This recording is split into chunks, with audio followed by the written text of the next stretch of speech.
Hi, and welcome back to the Food Fund, where we analyze investing in food stocks. If you love food and love buying food stocks, beverage stocks, and restaurant stocks, you will love this channel. In this video we will be analyzing if Portillo's stock is a buy. Portillo's, stock ticker symbol PTLO, is just one of many companies we explore on this channel. If you are new here, our goal is to help you put your money where your mouth is and invest in the best food companies. We have a lot to cover, so let's go ahead and jump right in. Cue the logo.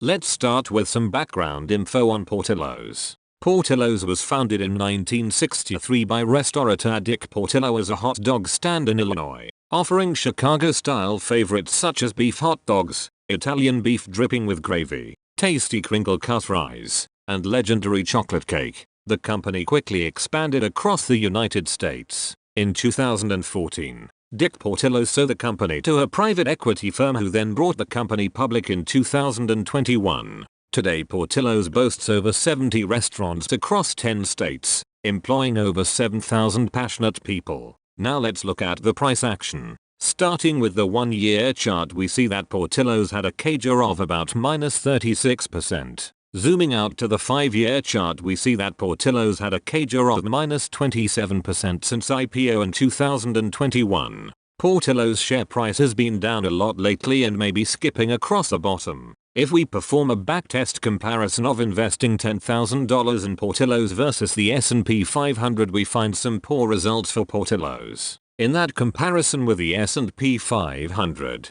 $10,000 invested in Portillo's would have shrunk to just $4,234 or a -36% CAGR versus $10,326 or a 2% CAGR if invested in the S&P 500. This demonstrates tremendous underperformance for Portillo's. A Portillo's investment would have been more volatile with a 55% standard deviation versus 20% for the S&P 500. Portillo's also underperformed the S&P 500 in terms of the best year performance, for which Portillo's fell 2% versus S&P 500 26%, and worst year performance where Portillo's fell 57% versus the S&P 500 18% fall. In terms of max drawdown, Portillo's fell 60%, nearly 3 times more than the max drawdown of 24% for the S&P 500. And surprisingly, Portillo's also underperformed the S&P 500 in comparisons using the Sharpe ratio and the Sortino ratio due to its excess volatility.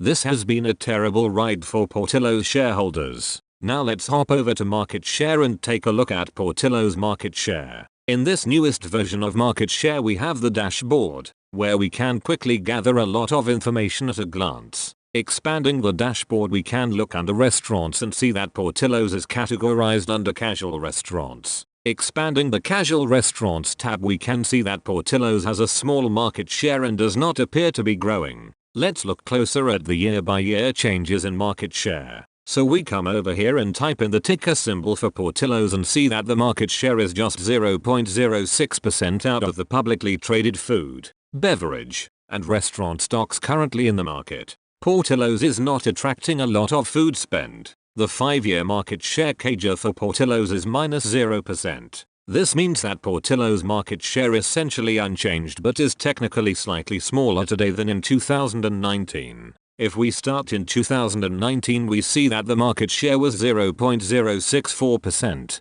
0.059% in 2020, 2021, and 2022, and rose to 0.063% over the trailing 12 months. From this, it is really unclear whether Portillo's is poised to grow faster than the market. Let's take a look at the fundamentals to learn more. Gross margin is 24%. This is slightly better than many similar restaurants. Revenue has compounded at around 8% over the past 5 years and has reached over $643 million most recently. Despite taking a dip in 2020, the company does seem to have steady revenue growth. Looking at cash flow, we see a 14% CAGR over the last 5 years for operating cash flow, while capex has worsened at a 39% CAGR. As a result, free cash flow has fallen into negative territory during this time period. Despite the negative free cash flow, Portillo's actually doesn't seem that bad to me with growing operating cash flow.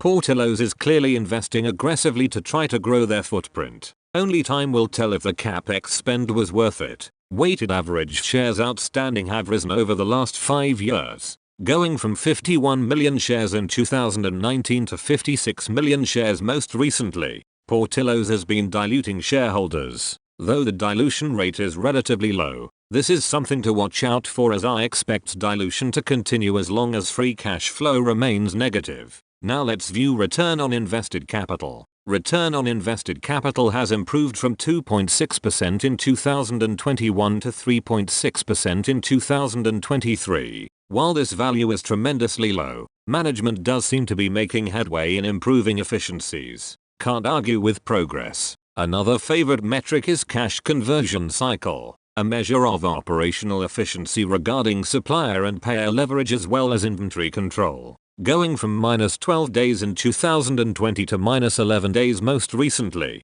Portillo's looks very efficient in managing their suppliers and inventory. I like this. Now, let's look at Portillo's debt. The net debt to EBITDA has increased over the past 5 years, going from 6.3 in 2019 to 7.5 most recently. This is a very high debt load. Given the context of a recently public restaurant company, I am not too surprised. However, this is a huge red flag for me. The fundamentals of Portillo's are pretty interesting. In any event, should it be added to the portfolio? Before sharing my final thoughts on that, please click the like button and let YouTube know that you like the content. Subscribe and click the notification bell to make sure you catch the latest videos. Your continued support means so much to the Food Fund. Now, let's get into my final thoughts. Okay, let's go to the spreadsheet and write out some key values for Portillo's. It is a restaurant company with a gross margin of 24%.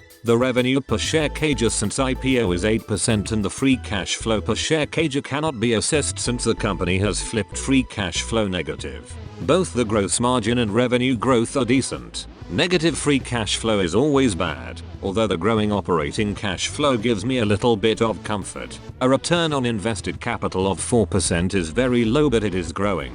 Next, the cash conversion cycle of -11 days is really good. I love seeing negative cash conversion cycle because it means that management is creating efficiency just by getting paid from its customers early and paying their suppliers later. This is great operational leverage. Concerning debt, a net debt to EBITDA of 7.5 means that it would take Portillo's about 7.5 years of earnings to pay back their debt. This is way too much debt. So from a fundamental standpoint, Portillo's has some red flags. Now let's switch our attention over to valuation.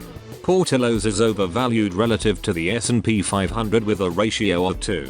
The price to earnings growth, or PEG ratio, is 4.7, indicating that Portillo's is overvalued relative to their projected earnings growth. Portillo's is a very bold concept in an industry where most restaurant companies fail pretty quickly. Their revenue growth has been decent, but they are not gaining market share, which is a pretty big indicator for me that the company has not yet achieved nationwide product market fit. Improving return on invested capital, negative cash conversion cycle, and high debt signify a typical private equity play to bring a struggling company public to gain liquidity. Another worrisome fact is that founder and former owner Dick Portillo selects and buys the land for new restaurants and leases it back to the company. While this is an amazing deal for him, his rents are a drag on company growth and he is clearly not aligned as he is no longer a major shareholder. While it is possible that the company could slide into a product market fit and spark exponential growth leading to debt reduction and earnings growth, I just think there are too many financial drags on the company.